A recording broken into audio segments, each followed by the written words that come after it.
Hey, welcome back to the table today. I'm Kayla, and I'm here on day 2 of showing you how to start a simple sourdough starter. So we worked together yesterday to create our flour and water mixture in our glass jar to begin the sourdough starter process. I'm going to show you what it looks like, what it should look like today, and then we'll get started on how to feed for day 2. Let's take a quick look. Not a whole lot of movement. You can see a little bit of the gas bubbles in there, nothing too crazy yet, which is totally normal and to be expected. We're really not going to see a lot of growth in our starter until day 3, day 4. That's where the big change happens. But let's go ahead and get started.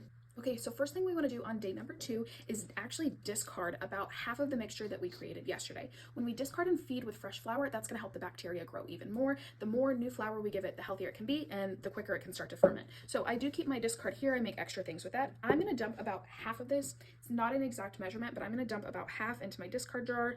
If you do a little more, do a little less, that's okay. Just get about half of that. So I've got about half of that out. I'm going to go ahead and turn on my trusty kitchen scale here. I'm going to put my jar on here and I'm going to tare it to 0. So very similar to what we did yesterday, we're going to do a 1-to-1 ratio when feeding. So today I'm going to feed 50 grams of water and 50 grams of bread flour. I've already sifted out my flour. So now I'm just going to go for 50 grams red on the scale. Okay, that puts me at 39 grams. Let's see what we got here. Puts me at 47. I'll add a little bit more. 51 grams. Okay, so now I'm going to tare my scale to 0. I'm using just a Kirkland's purified bottled water. If you didn't watch the first video, I'd go back and recommend watching that, but we want to make sure we're not using tap water, especially when making a starter. Any chlorination that could come through your tap water will kill the bacteria that's happening in our fermentation. Okay, and we're going for 51 grams because we want to do a 1-to-1 ratio.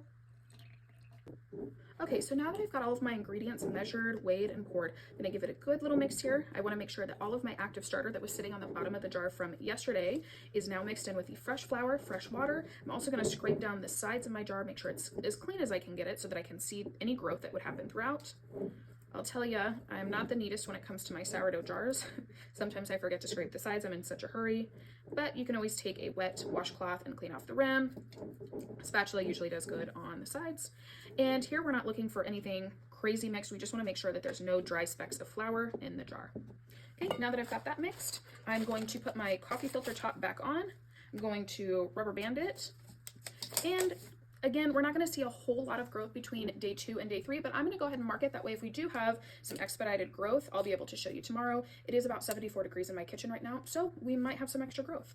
That is all you need to do for day 2. It's very, very simple. I'm telling you, sourdough is one of the easiest things to bake in your kitchen and one of the yummiest. So come back tomorrow for day 3 and I'll show you the next step.